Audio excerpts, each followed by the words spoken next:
Here we are talking about different types of redox reactions. And we're going to start with the two simplest, combination and decomposition. All right? Here we have solid magnesium reacting with oxygen gas.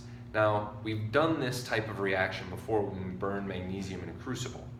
When this occurs, these two things are going to form a single compound.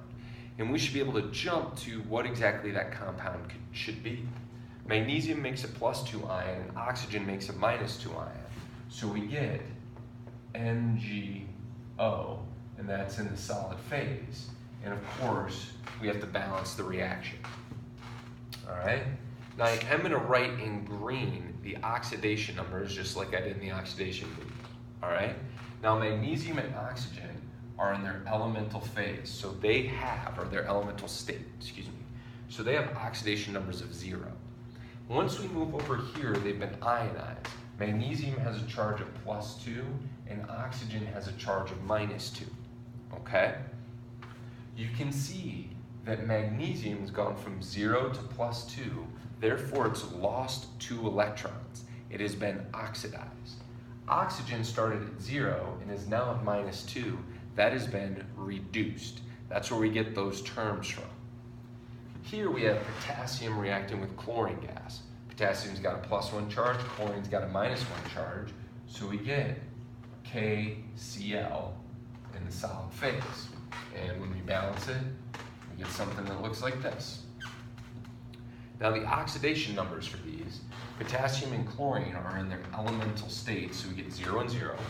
Potassium's become a +1 ion, so its oxidation number is +1, and chlorine's oxidation number is -1. Again, let's go over what's been oxidized and reduced. Potassium goes from 0 to +1. It has been oxidized. It's lost an electron. Chlorine's gone from 0 to -1. It's gained an electron. It has been reduced. And lastly, S plus O2, what this actually creates is SO3. This is one of the problems with acid rain and why coal is so dirty, because as you burn sulfur, you actually make SO3, which contributes to acid rain. But once we balance this equation, we get something like this. Now let's go over what the oxidation numbers are going to be. Sulfur and oxygen are in their elemental states, so it's 0 and 0. When oxygen is in a compound, it's always -2. So we get -2 here, which means sulfur has to be +6. You can see that oxygen has been reduced, sulfur has been oxidized. Now sulfur goes from 0 to +6, all right? This is important. There's 2 sulfurs that went from 0 to +6. Those 2 sulfurs in grand total lost 12 electrons. Each one lost 6.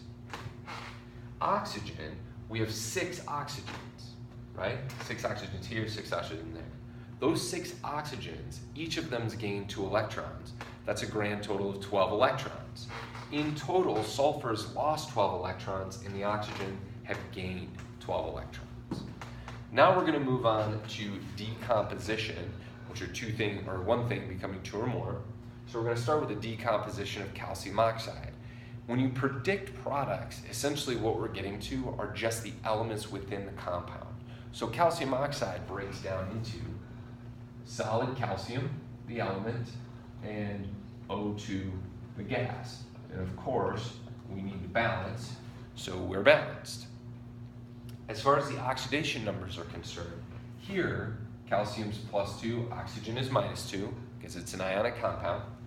But now we have both of them in their elemental form. So their oxidation number is 0, and you can see in this particular case, calcium's gone from +2 to 0. That has been reduced. Whereas oxygen has gone from -2 to 0. Oxygen has been oxidized. All right?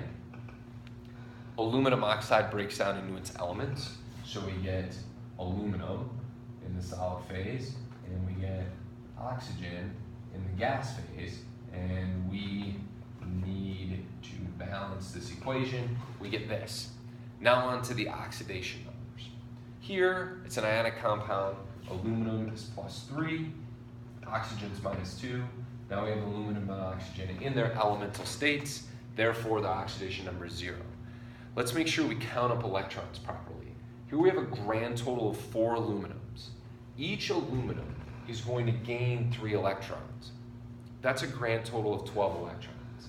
We have 6 oxygens, each of them giving up 2 electrons. Again, a total of 12 electrons. We can't lose electrons here and there. This is our redox reaction. And this one, lastly, this one's kind of tough. This is not a, you wouldn't have to predict the products of something like this, but this is ammonium nitrate decomposing into nitrous and water vapor. This one's gonna be a little hard, so just bear with me. We know over here that hydrogen is +1 and oxygen is -2.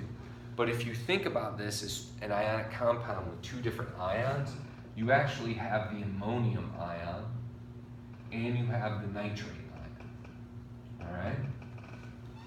You have this, which means this nitrogen has an oxidation number of -3, and this oxidation number has an oxidation number of +5, okay? Hopefully we're all right so far. Once we get over here, hydrogen is still +1 and oxygen's -2. There's no change. Oxygen is still -2. We haven't had a change in oxidation number for hydrogen or oxygen, which means it didn't take part in the reaction. What we did have a change in is the nitrogen, and this is where it gets a little weird, all right? On the product side, the nitrogen has an oxidation number of +1, okay? That means that this nitrogen right here has gone from +5 to +1. That has been reduced, okay? Whereas this nitrogen has gone from -3 to +1. This has been oxidized. So in this particular example, nitrogen has been both reduced and oxidized. There's a transfer of an electrons. We have a redox reaction. These are 2 types of redox reactions. In the next video, I will put up, there'll be combustion reactions and single displacement